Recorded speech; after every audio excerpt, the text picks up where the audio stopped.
Je vais vous enseigner quelque chose sur les jours de naissance. Je vais partager avec vous aujourd'hui l'importance ou les secrets cachés derrière les jours de naissance. Ce sera quelque chose qui va vous propulser de façon drastique dans des dimensions qui vous permettront de vous préparer suffisamment pour devenir un instrument efficace entre les mains de Dieu afin d'accomplir ce qui est votre destin, le destin auquel vous avez été appelé, la raison même pour laquelle vous avez été envoyé sur la terre, la raison pour laquelle Dieu vous a créé et vous a permis de venir sur la terre à travers une famille ou encore à travers un homme et une femme.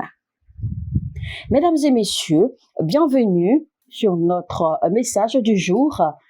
Installez-vous confortablement car nous allons écouter ce message avec attention et ce sera donc enseigné par le prophète Lovie Elias.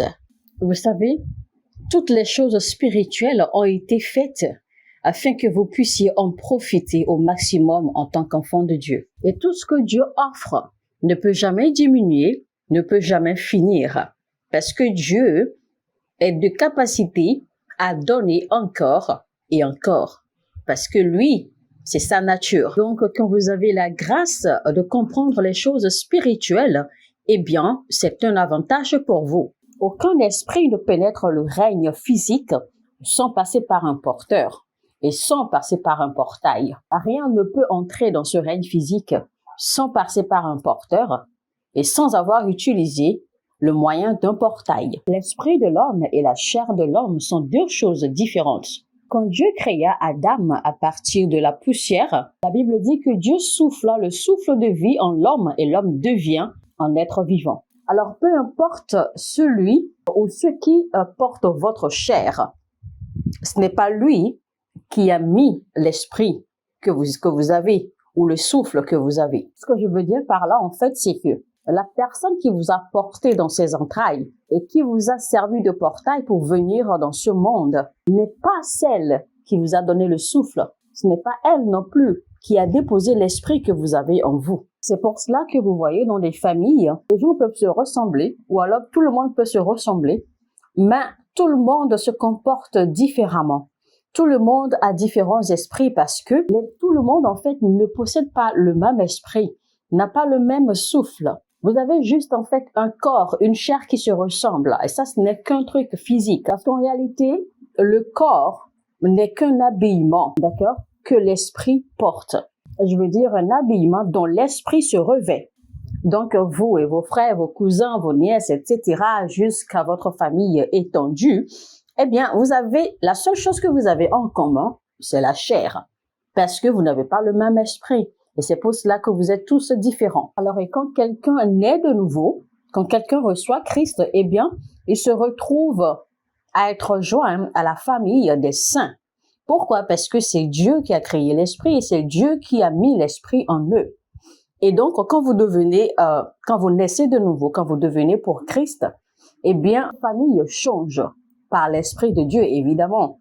Vous n'appartenez plus à votre famille charnelle, mais vous appartenez plutôt désormais à la famille des saints par l'Esprit de Dieu parce que il y a l'Esprit de Dieu que vous avez en commun. C'est pour cela que ceux qui sont nés de nouveau et qui deviennent participants à la classe des saints, généralement se ressemblent par l'Esprit, se ressemblent à travers les pensées. Ce que vous n'allez pas remarquer entre les mêmes personnes d'une même famille charnelle. C'est pour cela que certains d'entre vous, quand vous êtes nés de nouveau, eh bien, vous vous sentez beaucoup plus à l'aise, vous êtes beaucoup plus attirés par d'autres frères chrétiens et vous vous sentez beaucoup plus à l'aise avec eux qu'avec vos frères et vos sœurs de sang. Pourquoi? Parce que c'est avec eux que vous partagez le même esprit que Dieu a déposé en vous. Parce que vous avez cet esprit de Dieu en commun avec eux. Ce portail s'ouvre une fois seulement l'année. Ce portail s'ouvre une fois l'année seulement. C'est pour cela que les jours de naissance sont très importants, parce que cela commémore et rappelle le jour où le portail du ciel a été ouvert pour libérer votre esprit sur la terre. Il y a une grâce particulière qui est libérée le jour de votre naissance. Et cette grâce, en fait, se renouvelle chaque année au jour précis de votre naissance. Parce que, en fait, en réalité, c'est comme une marque de fabrication. Et cette grâce, en fait, chaque année se libère et se renouvelle. Et cette grâce, en réalité, est suffisante pour vous conduire dans la vie et vous permettre d'accomplir votre vie, vous permettre d'évoluer, de grandir de la façon dont il faut pour l'accomplissement de la raison pour laquelle vous avez été envoyé sur la terre. Si vous remarquez bien, chaque année, naturellement, vous grandissez, vous vieillissez. Même si spirituellement, vous n'évoluez pas, vous n'avancez pas, vous ne grandissez pas, physiquement, vous grandissez parce que physiquement, vous prenez de l'âge. Et donc, en réalité, la nature de cette grâce qui est libérée sur vous, précisément, c'est que chaque année, quand vous atteignez ce point culminant, cette date ou ce jour de votre naissance, en réalité, vous devez avoir constaté un changement, une progression, une évolution, non seulement physiquement, mais aussi spirituellement, financièrement, côté carrière, etc. C'est-à-dire que dans tous les aspects de la vie, normalement, vous devriez évoluer. Il doit avoir de changements, d'évolution, de progression. La raison pour laquelle les gens se sentent généralement déçus, c'est parce qu'en fait, ils se rendent compte que chaque année, en fait, ils atteignent ce point culminant. Chaque année passe. Chaque année, ils arrivent, ils se rappellent le jour de leur naissance et ils voient qu'ils grandissent. Ils vieillissent physiquement, mais plus rien d'autre ne change dans leur vie. Il n'y a pas d'évolution, il n'y a pas de progression dans les domaines de leur vie et ils ne font que progresser physiquement. L'âge passe et donc finalement certains pensent qu'ils ont perdu leur temps sur la terre, qu'ils ont perdu leurs années. La raison pour laquelle les gens se sentent ainsi en réalité, c'est parce que en fait chaque année, quand vous arrivez à ce point culminant, eh bien un changement est espéré. Une progression, une transformation est espérée. C'est de la même façon que quand un enfant naît, eh bien chaque année l'enfant grandit. Chaque année, l'enfant progresse. Chaque année qui passe, chaque année qui s'ajoute à la vie de l'enfant, eh bien, il y a un changement, il y a une transformation. Donc, il est espéré d'un enfant qui naît que peut-être à quelques mois, que l'enfant commence à s'asseoir et qu'après que l'enfant commence à aller à quatre pattes et qu'après que l'enfant commence à se tenir debout et ainsi de suite, que l'enfant se mette à marcher. Donc, ce sont là, en fait, les changements qui sont espérés. Et donc, normalement, il devrait avoir cette progression dans la vie d'un individu, d'accord, à chaque année, quand il se retrouve à ce point de son jour de naissance. Donc, chaque année, un individu, d'accord, devrait pouvoir faire le point dès qu'il arrive au jour de sa naissance pour, en fait, remarquer les croissances qu'il a eues dans la vie parce que chaque année signifie une croissance. Chaque année qui s'ajoute à votre vie signifie une croissance. Et donc, cette croissance devrait être remarquée dans tous les aspects de votre vie. Il faut savoir également que il y a une grâce spéciale qui est libérée chaque année pour propulser ou pour provoquer la croissance, la progression que vous devrez avoir à une année T ou à une année A ou à une année B, ainsi de suite de façon graduelle. La Bible dit que l'enfant Jésus grandissait en stature et en sagesse. Donc, l'enfant Jésus ne grandissait pas seulement physiquement, il ne grandissait pas seulement en âge, mais il grandissait également spirituellement et dans d'autres aspects de la vie. Donc, c'est ce même changement, c'est cette même progression qui est espérée dans la vie d'un être humain. Parce que il n'est pas bien. C'est très déséquilibrant, en fait, de voir qu'un être humain évolue chaque année, grandit chaque année en âge, physiquement, mais spirituellement ne grandit pas. Parce qu'en réalité, chaque année de votre vie marque une croissance physique, mais également une croissance spirituelle. C'est ce qui est espéré par le ciel. Lisons Genèse 18 au verset 9. Ils lui demandèrent, « Où est Sarah, ta femme? Elle est là dans la tente, lui. » Leur répondit-il. Puis l'Éternel lui dit, « L'an prochain, à la même époque, je ne manquerai pas de revenir chez toi, et ta femme Sarah aura un fils. » Alors donc, nous allons souligner rapidement, comme l'ange a dit, l'an prochain, à la même époque, je ne manquerai pas de revenir chez toi. Mais que veut dire alors l'ange en disant qu'il reviendrait à la même époque l'année prochaine? Pourquoi Pourquoi est-ce que l'ange n'a pas fait le miracle à ce jour-là? Mais il a plutôt dit que à l'année qui va suivre et à la même époque. En fait, l'ange était en train de faire comprendre à Abraham que la même époque, en réalité, c'est l'époque, c'est-à-dire la saison, ou le jour qui est destiné pour que Sarah reçoive cette grâce particulière qui a été libérée sur le jour de sa naissance, en fait, pour marquer une progression, pour marquer un changement. Et ce jour-là, en fait, qui a reçu une grâce spéciale pour marquer votre changement, votre progression dans la vie, c'est le jour de votre naissance. C'est de ça, en fait, que parlait l'ange quand l'ange a dit, à cette même époque, l'année prochaine, je reviendrai et alors tu auras un fils. Donc, l'ange se référait, en fait, à cette période unique, le jour de la naissance de Sarai, afin que cette grâce-là, parce que ce jour-là, en fait, le portail sera ouvert et cette grâce spéciale pour cette progression, pour cette croissance qui, en fait, est liée au fait que Sarah doit maintenant avoir un enfant, que cette grâce-là sera libérée ce jour-là précis. Par là, alors, il faut noter aussi que il y a des miracles dans la vie, il y a des bénédictions dans la vie que vous ne pourrez recevoir que le jour de votre naissance. Parce que ces miracles et ces bénédictions sont libérés aussi selon votre maturité. Donc, le jour de votre naissance joue un rôle très important également dans la façon dont Dieu vous bénit. Ce jour est le jour le plus important de votre vie. Également, il faut savoir que ce portail s'ouvre à 2 niveaux. Premièrement, c'est le jour où vous venez au monde. Ce portail s'ouvre. Et deuxièmement,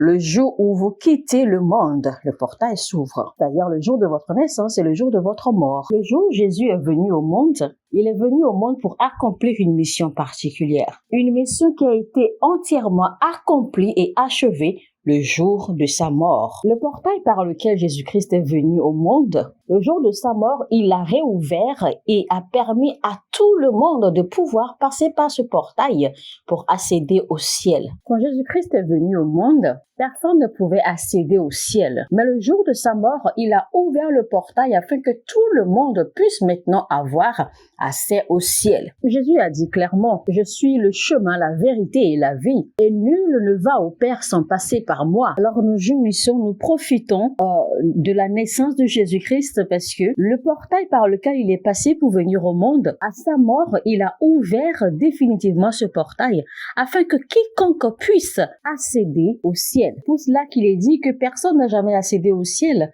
excepté le Fils de l'homme qui est venu du ciel. Écoutez, Dieu avait dit à Jérémie, « Jérémie, avant que tu sois même formé dans les entrailles de ta mère, je te connaissais déjà et je t'avais déjà choisi et élu prophète des nations. » Il a dit, avant même que tu ne sois né, Jérémie, je te connaissais déjà. Donc ça veut dire que avant même que Dieu ait libéré son esprit sur la terre, Dieu l'avait déjà ordonné ainsi pour devenir un prophète et libérer ses peuples. Alors la plupart d'entre vous, vous ne comprenez pas ou vous ne connaissez pas votre destin parce que vous ne comprenez pas ou vous n'avez pas la maîtrise du jour de votre naissance. Vous ne connaissez pas les événements qui entourent le jour de votre naissance. Parce que votre naissance définit votre destin. Votre naissance annonce ce que vous êtes venu accomplir sur la terre. Donc, toute personne qui ne maîtrise pas le jour de leur naissance ou qui n'en comprennent pas le sens, eh bien, ils ne connaissent pas,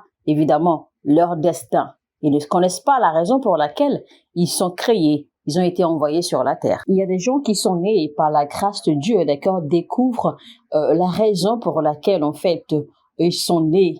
Parce que vous entendrez certains vous dire, ben écoute, lui, il est plutôt doué en ceci, il est talentueux en ceci, il fait ceci en cela. Et donc, ils travaillent dans ce sens-là. Et avant même que vous ne vous en rendiez compte, eh bien, ils accomplissent en fait ce trait ou cette personnalité, d'accord, qu'ils ont pu détecter de leur personne et de leur vie. Mais voici la question que je vous lance. Voici la question que je vous pose maintenant.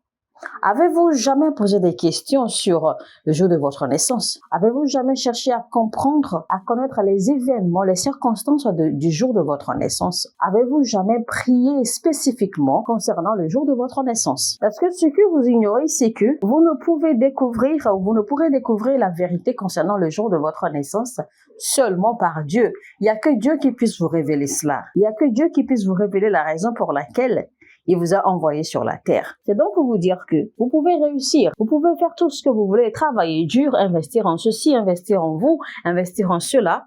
Vous pouvez bâtir des choses, vous pouvez accomplir, réaliser des choses.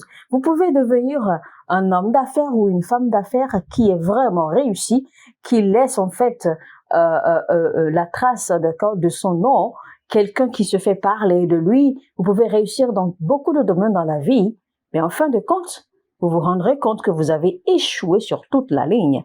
Parce qu'aux yeux de Dieu, vous avez échoué. Parce que tout ce que vous avez fait là, rien ne correspond à la raison précise pour laquelle Dieu vous a envoyé sur la terre. Vous devez savoir que le but de votre naissance sur la terre ou le but de votre venue sur la terre n'est pas de vous enrichir. Quand bien même la richesse est une bonne chose parce que oui, vous aurez besoin de la richesse, de la fortune, de la prospérité pour aider, pour transformer des vies, pour impacter des vies. Vous avez besoin de la richesse pour pouvoir accomplir efficacement ce pourquoi vous avez été envoyé sur la terre. Mais votre mission principale n'est pas de vous focaliser pour vous enrichir. Parce que vous finirez bien par laisser toutes ces richesses, vous finirez bien par abandonner ces richesses le jour où vous allez mourir. Des gens ont été bien riches avant vous. Les gens se sont enrichis sur la terre avant votre naissance. Mais où sont-ils aujourd'hui? Ils sont partis et ils ont laissé ces richesses derrière eux. Donc, ce sera la même chose pour vous. Parce qu'en réalité, le but n'est pas de s'enrichir. Parce que la richesse là que Dieu va vous donner, en fait, la richesse que vous acquérissez, en fait, n'est rien d'autre qu'un instrument pour vous permettre à vous d'accomplir la raison réelle pour laquelle Dieu vous a envoyé sur la terre. Et la vie, ce n'est pas avoir le meilleur emploi. La vie, ce n'est pas avoir le meilleur affaire ou le meilleur commerce ou les meilleurs business les plus florissants du monde entier. La vie, c'est plutôt accomplir le plan de Dieu que Dieu vous a envoyé sur la terre pour accomplir, pour réaliser. Vous pouvez grimper la plus haute montagne du monde et vous retrouver finalement au sommet. Et là, malheureusement, vous vous rendez compte que ce n'était pas du tout dans le plan de Dieu. Vous vous rendez compte que ce n'était pas ce que vous croyiez. Vous pouvez vous offrir les plus belles voitures, les plus belles choses de ce monde et finalement vous rendre compte que vous êtes vide. Parce qu'en réalité, la vie, c'est de comprendre la raison pour laquelle vous avez été créé. C'est de comprendre ce pourquoi vous avez été envoyé sur la terre. L'attaque du diable contre vous n'a pas commencé le jour où vous avez reçu Christ. L'attaque du diable contre votre vie n'a pas commencé le jour où vous avez commencé à aller à l'église. Les attaques du diable contre votre vie n'ont pas commencé le jour où vous avez épousé quelqu'un, un homme ou une femme. Peut-être que c'est la mauvaise personne. Non. Les attaques du diable contre votre vie n'ont pas commencé ni parce que quelqu'un vous a maudit ou que quelqu'un vous a attaché ou que quelqu'un vous a lié. Non, pas du tout. Les attaques maléfiques ont commencé le jour de votre naissance. Parce que ce que vous ignorez, c'est que le diable connaît exactement ce pourquoi vous avez été envoyé sur la terre. Mais vous ne savez même pas la raison pour laquelle vous êtes né. Vous n'avez absolument aucune idée de la raison pour laquelle vous avez été envoyé sur la terre. Mais le diable a pu l'observer. Le diable l'a détecté. Le jour de votre naissance, le diable l'a vu et sait exactement ce pourquoi, la mission pour laquelle vous avez été envoyé sur la terre. Vous vous rappelez quand Moïse est né, Moïse a dû être jeté dans les eaux en Égypte parce que le diable savait déjà. Dès la naissance de Moïse, le diable avait déjà su en fait que parce qu'il y avait cet esprit malin et d'accord qui prenait déjà possession du monde, le diable avait déjà su que Moïse avait été fait et que Moïse avait été envoyé par Dieu sur la terre spécifiquement pour délivrer Israël. Alors que le but du diable était de maintenir le peuple Israël en captivité, afin de l'empêcher en fait d'accomplir la volonté parfaite de Dieu qui est que du peuple d'Israël en fait sortira une grande nation et de cette nation viendra d'accord les descendants et des descendants de Moïse et ainsi de suite jusqu'à la naissance du Messie qui allait sauver le monde entier parce que le diable savait que de la nation qui sortira des entrailles du peuple Israël, le Messie viendra.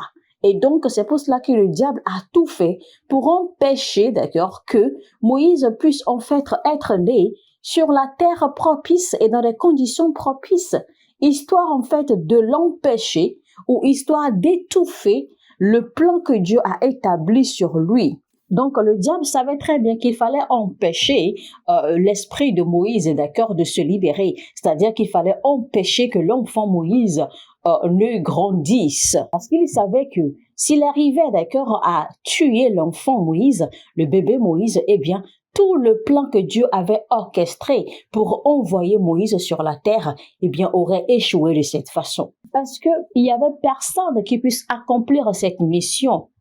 Seul Moïse, en fait, avait été façonné pour accomplir cette mission et non quelqu'un d'autre. Le voyez-vous donc par combien c'est intriguant parce que la Bible dit en fait que si tu ne fais pas ce que tu es supposé faire, et cette phrase, en fait, s'adressait, d'accord, à Esther. Rappelez-vous, quand Mardochée disait à Esther, si tu ne te lèves pas maintenant pour faire ce que tu dois faire, eh bien, le sang de ton peuple sera sur tes mains. Vous savez, il y a des gens sur la terre qui ne recevront jamais leur salut.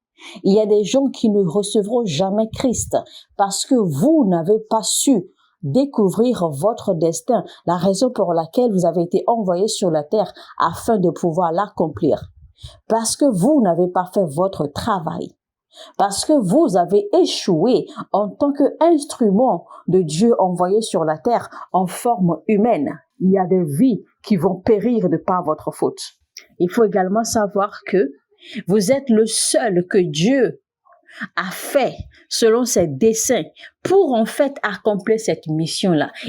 Dieu n'a pas fait quelqu'un d'autre pour vous remplacer pour accomplir cette mission. Parce qu'en fait, il vous a fait à dessein pour cette mission-là. Donc, quand vous n'accomplissez pas la raison pour laquelle vous êtes né, la raison pour laquelle vous avez été envoyé sur la terre, quand vous n'accomplissez pas cette raison, eh bien, beaucoup de vies sont détruites.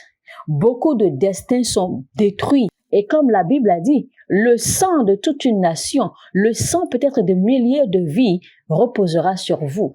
Parce que Dieu vous réclamera le compte de leur sang. Dieu vous réclamera le compte de leur perdition. Parce que leur salut, leur vie, leur élévation est liée, intimement liée à votre destin. Comment se fait-il que le diable maîtrise mieux votre futur, maîtrise mieux votre destin que vous? Quand notre Seigneur Jésus-Christ était né, il avait compris exactement la raison pour laquelle il avait été envoyé sur la terre. Il savait exactement ce que sa vie serait. Il connaissait exactement le but de son existence et le but qu'aurait accompli sa mort. Jean-Baptiste savait exactement ce qu'il était créé, ce qu'il avait été envoyé sur la terre pour faire. Samson savait pertinemment pourquoi il était venu sur la terre. Josué savait pertinemment ce qu'il est venu sur la terre accomplir. Élie savait très bien ce qu'il était venu sur la terre pour accomplir. À certains, on leur a appris, on leur a enseigné ce qu'ils sont venus sur la terre pour accomplir. Maintenant, vous êtes nés de nouveau, vous dites que vous avez le Christ, vous parlez en langue, vous priez, vous chassez les démons et tout cela, mais vous ne savez même pas la vraie raison pour laquelle vous êtes venus sur la terre. Aussi à noter, Dieu peut bien empêcher le diable de s'en prendre à votre destin, de détruire votre destin. Mais vous pouvez détruire ce destin vous-même, c'est-à-dire par vos propres mains, parce que simplement vous ne savez pas ce pourquoi vous êtes venus sur la terre. Ne savez-vous donc pas que le diable ne peut pas cacher? Il n'a pas la capacité de cacher ce que Dieu a ordonné, ce que Dieu a élu. Donc la seule façon pour le diable de cacher ou de suspendre ou d'arrêter ou de ralentir ce que Dieu a ordonné pour vous, c'est de mettre un blocage devant vous. Le jour où vous donnez votre vie à Jésus-Christ, ce jour-là même, vous recevez alors, Dieu vous donne une nouvelle chance pour accomplir ce que votre esprit a été envoyé sur la terre pour accomplir. Vous êtes alors fortifié et équipé par l'Esprit de Dieu ou par cette nouvelle onction pour accomplir ce pourquoi vous êtes venus sur la terre. Et c'est comme ça qu'il y a beaucoup là dehors qui sont nés de nouveau, mais qui ne savent pas ce qu'ils sont venus sur la terre pour accomplir. Et l'erreur que tout le monde commet, c'est que vous ne demandez jamais à Dieu. Vous ne posez jamais la question à Dieu. Vous n'avez jamais demandé à Dieu pourquoi vous êtes venu sur la terre. Pourquoi il vous a envoyé sur cette terre. Plutôt, vous cherchez à recopier les autres. Vous cherchez à mimer. Vous cherchez à ressembler aux autres. Vous voulez faire comme tout le monde. Certains même, vous voulez faire comme certains chrétiens parce que vous pensez que c'est comme ça qu'il faut faire. Et vous ne savez même pas ce que vous, personnellement et particulièrement, vous êtes venus pour faire. Nous n'avons pas tous été appelés pour lire la Bible ou décortiquer la Bible et tenir devant les peuples et prêcher. Nous avons tous été appelés pour lire la parole de Dieu parce que c'est le livre, c'est le manuel de la vie. Nous n'avons pas tous été appelés pour tenir sur les pupitres et prêcher la parole. La Bible dit afin que nous soyons témoins. Alors, être témoin et prêcher, c'est deux choses différentes. Être témoin, eh bien, c'est de parler de Jésus à tout le monde. Parler à tout le monde de Jésus partout où vous êtes, dans tous les domaines de la vie, dans votre entreprise, dans votre maison, dans votre quartier, partout où vous vous retrouvez, vous devez être témoin de Jésus-Christ, c'est-à-dire partager ou parler de Christ. Mais tout le monde n'est pas appelé à prêcher la parole. Parce que tout le monde n'est pas appelé à être évangéliste et c'est pour cela que la Bible me dit clairement en fait que il nous a été donné certains les dons de l'évangélisation, certains comme prophètes, certains comme apôtres, certains comme enseignants, certains comme pasteurs, etc. Et ceci pour l'édification de l'Église. Donc, il y a des gens qui sont appelés à s'asseoir tranquillement dans la foule, pendant qu'il y en a d'autres qui sont appelés pour leur servir les révélations, la parole, la connaissance de Dieu. Mais si vous ne comprenez pas la raison pour laquelle vous êtes venus sur la terre, vous continuerez à aller de centre de prière en centre de prière. Les gens continueront à prier pour vous, à vous imposer la main. Les gens continueront à verser l'huile d'onction sur vous. Mais rien ne se produira, aucun changement ne se dessinera. Vous devez savoir qu'il existe des mystères autour de toutes choses. Il y a des mystères qui couvrent toutes choses. Il y a des mystères autour de votre vie. Il y a des mystères autour du jour de votre naissance. C'est le plus important à rechercher. Parce que si vous connaissez la nature, les circonstances qui soutiennent le jour de votre naissance, si vous comprenez, si vous découvrez que vous comprenez les raisons ou la raison pour laquelle Dieu vous a envoyé sur la terre, vous pourrez alors facilement commencer à marcher sur les chemins tracés par le Seigneur pour accomplir ce pourquoi il vous a envoyé sur la terre. Vous pourrez alors facilement vous aligner à commencer à recevoir en fait cette grâce particulière qui se libère chaque jour, chaque année, précisément le jour de votre naissance. Chaque fois que ce portail s'ouvre. Et cette grâce pourra alors vous équiper suffisamment pour manifester ces croissances, ces changements, ces progressions qui sont espérées par le ciel de votre part. Vous savez, Satan connaissait mieux que Adam la raison pour laquelle il avait été créé. Satan maîtrisait mieux le but pour lequel Adam existait, mieux que Adam lui-même. Il maîtrisait mieux le but, la raison de la naissance ou de la création de Ève, mieux que Ève elle-même. Alors, si vous ne commencez pas à chercher la face de Dieu, si vous ne priez pas afin de demander à Dieu de vous révéler la raison pour laquelle il vous a créé, vous ne saurez jamais les circonstances autour de votre jour de naissance et vous ne comprendrez jamais les raisons pour lesquelles ou le but pour lequel vous avez été créé. Vous êtes né sur la terre. Donc, chers amis, la seule clé capable de vous révéler qui vous êtes, la raison pour laquelle vous êtes venus dans ce monde, c'est Dieu. Et donc, pour que vous puissiez recevoir cela, eh bien, vous devez alors apprendre à vous connecter au règne divin. Priez, demandez que Dieu vous révèle. Soit que Dieu vous le révèle à travers les rêves, les songes, les visions, que Dieu vous le révèle en vous parlant directement, ou que Dieu utilise un homme de Dieu pour vous les révéler. De toutes les façons, priez jusqu'à ce que Dieu vous révèle qui vous êtes. Et ainsi, vous pourrez aisément recevoir la grâce et l'équipement qu'il faut pour commencer à marcher dans les desseins de Dieu pour votre destin. Parce que accomplir votre destin, qui est la volonté parfaite de Dieu. C'est bien la raison pour laquelle vous avez été envoyés sur la terre. Mais déjà, il faut connaître ce destin, connaître les tenants et les aboutissants de ce destin et connaître comment faire pour l'accomplir. Alors, mesdames et messieurs, c'était donc les secrets de votre jour de naissance avec le prophète Lovie Elias. Nous espérons vivement que ce message vous a édifié, que ce message vous a béni et que vous avez apprécié. Si c'est le cas, alors cliquez sur le pouce levé vers le haut pour nous indiquer que vous avez aimé, c'est-à-dire donnez-nous un j'aime et partagez ce message au maximum.